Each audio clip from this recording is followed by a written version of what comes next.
सदवचन जो बदल दे आपकी जिंदगी। चैनल को सब्सक्राइब जरूर करें।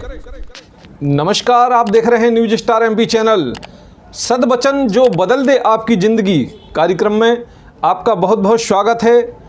हमारे इस कार्यक्रम के अंतर्गत आपके जीवन में कहीं ना कहीं अच्छाई की ओर अगर आपका जीवन जाता है तो हमारा यह कार्यक्रम सफल होता हुआ नजर आएगा। हमारे न्यूज स्टार एमपी चैनल के माध्यम से आपका जीवन जो संतों की वाणी सुनकर, जो अच्छे वचन सुनकर कहीं ना कहीं परिवर्तित होगा, यह ऐसी हम आशा रखते हैं। और आइए हम प्रवेश करते हैं उन वाणियों की ओर जो आपके जीवन का एक महत्वपूर्ण हिस्सा बनकर आपके जीवन को उज्जवल बनाएंगी। बाकी इंसान जो सोचता है, करता है, तो वही उसके आगे आता है। अगर आप अच्छे कर्म करेंगे तो अच्छा फल मिलेगा, आप गलत कर्म करेंगे तो गलत फल मिलेगा। आपको पता है कि हम अगर नशा करेंगे तो हमारा शरीर क्षीण होता जाएगा, कमज़ोर होता जाएगा।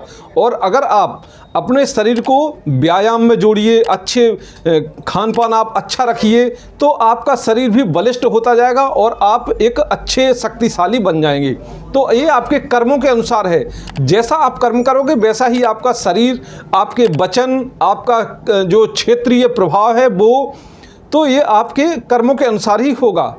तो आप किसी भी को जैसे मन, वचन एवं कर्म से किसी को अगर आप दुख पहुंचाते हैं तो जायज़ है। अगर आप किसी को अहित करेंगे, किसी को दुख पहुंचाओगे तो जायज़ है कि वो आप पर भी असर आएगा, उसका आपका भी बुरा ही होगा, इसका अच्छा नहीं होगा। अगर आप किसी को दुख पहुंचाएंगे तो आपका तो पहले ही बुरा होगा फिर इसमें। इसीलिए आप अपने कर्मों से, मन से, वचन से किसी को दुख ना पहुँचाएँ, क्योंकि इंसान के ही काम आता है। आइए सुनते हैं विशेष कथावाचक पंडित प्रेमानंद दास जी महाराज जी हमारे बीच में विराजमान हैं। उनके द्वारा मुख वचन से सुनिए किस तरह से बता रहे हैं वो कि मन, वचन एवं कर्म से किसी का बुरा नहीं करना चाहिए। सुनिए। मेरे प्रयास में किसी को दुख नहीं होना चाहिए।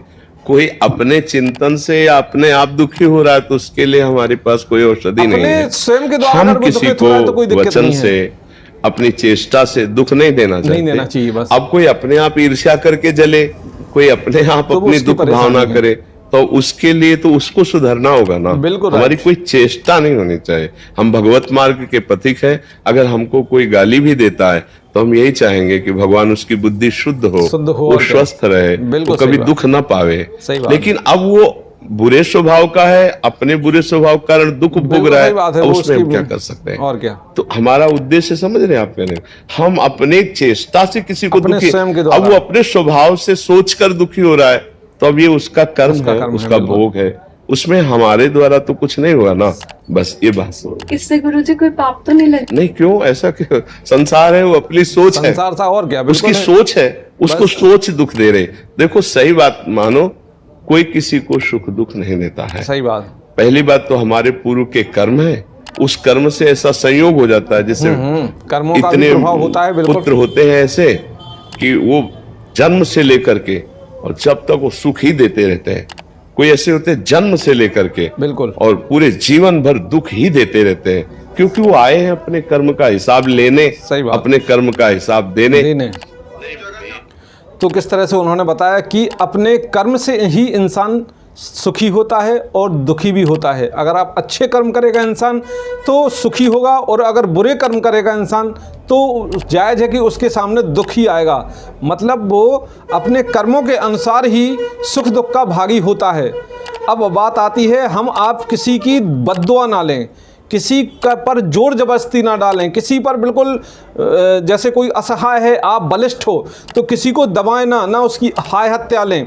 अगर आप भले धनाढ्य हैं, धनवान हैं, और अगर आपने अपने जो धन का प्रयोग, वो बल का प्रयोग किसी असहाय को दबाने में कर दिया, धन का उपयोग अगर किसी को नीचा दिखाने में या बिल्कुल उसको दबाने में कर दिया, तो जायज़ है ध्यान करना। आप कुछ दिनों तक आप क्षणिक मात्र सुख भोग लेंगे, आप उस पर मतलब वो तो कर लेंगे, लेकिन आपको कहीं ना कहीं इस चीज़ का खामियाजा भुगतना पड़ेगा।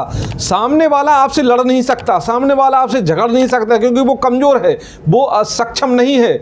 इसीलिए वो मात्र ईश्वर से आपके लिए बद्दुआ चुनेगा, बद्दुआ देगा, और वो बद्दुआ विफल नहीं जाएगी, वो बद्दुआ बिल्कुल लगेगी। पहले चलती थी, ऋषि मुनि आप जानते ही, हम आप जानते हैं कि श्राप देते थे, अरे उसका जा तेरा ऐसा हो जाए, क्योंकि वो तपस्या ऐसी करते थे, अडिग तपस्या, कि उनमें वो बल था, उनमें वो शक्तियाँ थीं।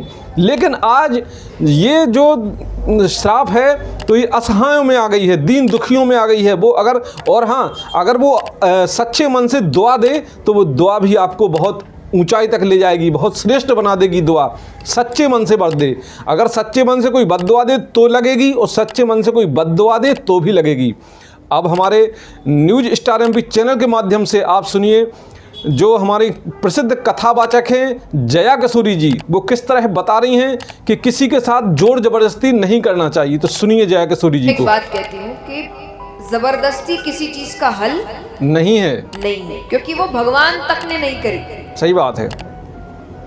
अगर जबरदस्ती ही करनी होती तो महाभारत का युद्ध ही नहीं होता। बिल्कुल। 2 थप्पड़ लगाते दुर्योधन को। ये जबरदस्ती के यानी बल का प्रयोग करके उसको चुप करा देते। बल का प्रयोग और क्या, गलत दिशा नहीं की। भगवान रास्ता दिखाते, शांति बन के आए तो थे, बताने की क्या सही है और क्या गलत है। इस रास्ते जाओगे तो क्या होगा, इस रास्ते जाओगे तो क्या होगा। फिर भगवान कहते चलना तुम्हारा काम है। बिल्कुल। अब तुम कहोगे कि हमको खाई वाले रास्ते में ही जाना है, हमको मरना है, हमको गिरना है, भगवान कहेंगे मैं नहीं रोकूंगा। और क्या। तो उसी बात से सीख लेकर मैं हमेशा एक बात कहती हूँ कि जब संगत की बात भी आती है तो ये मैं आपको ये नहीं कह रही कि अब आपको ऐसे ही दोस्त बनाने पड़ेंगे, नहीं। अगर आपको जिंदगी में कुछ अच्छा करना है, सही बात, कुछ बड़ा करना है, बहुत अच्छी बात बता रही हैं, कुछ बदलाव लाना है, संगत को लेकर आपको संगत अच्छी रखनी पड़ेगी, अच्छी रखना पड़ेगी। अब आप कहीं नहीं लाना, नहीं कुछ बड़ा करना, तो तब जैसा आपका मन। अब आप कहोगे हमको जिंदगी बर्बाद करनी है तो फिर करो, सही बात है। फिर जैसे दोस्त बनाने हैं वैसे दोस्त बनो, वो आपकी मर्जी है। लेकिन अगर जिंदगी अच्छी करनी है तो उसके लिए संगत अच्छी होना चाहिए। आपके आसपास भी ऐसे लोग होने चाहिए जिनको आगे बढ़ना है, बिल्कुल, जिनको काम करना है, जिनको बदलाव लाना है। अब आसपास ऐसे लोग रखोगे जिनको कुछ करना ही नहीं है, बिल्कुल, तो धीरे धीरे आपके अंदर की जो शक्ति है कुछ अच्छा करने की वो खत्म हो जाएगी। बिल्कुल सही बात। इसीलिए बड़े बुजुर्ग कहते थे कि भला का संग हो तो सबका भला ही होता है, अच्छा ही होता है। वाह। तो देखिए किस तरह से उन्होंने बताया कि हम अब संगत अच्छी रखेंगे तो हमारे जो जिंदगी का जो पहिया है वो अच्छाई की ओर जाएगा, जो जिंदगी हमारी है अच्छाई ऊंचाइयों तक जाएगी। अगर हम संगत गलत रखते हैं तो हम बिल्कुल गर्त में जाएंगे और नीचे जाएंगे, क्योंकि वो तो अपने संगत के अनुसार ही आपको ले जाएगा। तो ये जया किशोरी जी ने बताया अभी, किसी जो हमारे जैसे समाज में परिवेश है, हम भी हैं, आप भी हो, संत भी हैं, अन्य जो विद्वान हैं, तो आपस में किसी की बुराई नहीं करना चाहिए। ये बात आप जैसे आप भी वही कार्य क्षेत्र कर रहे हैं और अन्य भी कोई वही कार्य क्षेत्र कर रहा है, तो आपस में एक दूसरे का खींचतान नहीं करना चाहिए। हमें भी वो अपने कर्मों के अनुसार है, बाकी जो जैसा कर्म करेगा वैसा ही फल पाएगा, लेकिन हम आपको एक दूसरे की बुराई में नहीं करना चाहिए, व किसी संत की भी आलोचना नहीं करना चाहिए। अगर हाँ जैसे कोई कथावाचक है वो अच्छे प्रवचन दे रहा है तो आप अच्छा ही लीजिए। अगर कहीं आपको लग रहा है कि अरे ये हमें पाखंड की तरफ ले जा रहा है, ये हमें ढोंग की तरफ ले जा रहा है, तो वो चीज़ छोड़ दीजिए, आप मत लीजिए उसको। लेकिन आपको लेना या नहीं लेना वो आपके ऊपर है। तो सुनिए हमारे पंडित धीरेन्द्र कृष्ण शास्त्री के मुखारबिंद से क्या कह रहे हैं वो बागेश्वर सरकार, सुनिए। बिल्कुल, देखिए किस तरह से उन्होंने बताया कि हम आपको किसी तरह से धर्म विरोधियों को नहीं बख्शेंगे, और जो हम चमत्कार है उन्होंने बिल्कुल आपने सुना ही है कि उसके जो हनुमान जी सरकार से आपको जोड़कर अच्छाई की ओर आपका जीवन ले जाना चाहते हैं, ये उनका उद्देश्य है। तो हमारा न्यूज स्टार एमपी चैनल आपसे अपील करता है कि आप अपने जीवन की कुरीतियां त्यागें, अपने बच्चों को अधिक से अधिक पढ़ाएं, आगे बढ़ाएं। इन्हीं शुभकामनाओं के साथ हमारा जो नवरात्रि का पर्व अष्टमी है, आज अष्टमी के दिन हमारे जो शेरा वाली माता हैं, जगत जननी माता, आपका सभी का कल्याण करें। और अभी तक आपने अपने न्यूज स्टार एमपी चैनल को सब्सक्राइब नहीं किया है तो सब्सक्राइब जरूर कर लें। सद्वचन जो बदल दे आपकी ज़िंदगी, अगले वीडियो में हम लेकर आएंगे आपके लिए ऐसे ही अच्छे वचन। तब तक के लिए जय श्री राधे, जय श्री राम। देखते रहिए न्यूज स्टार एमपी चैनल, सच के साथ।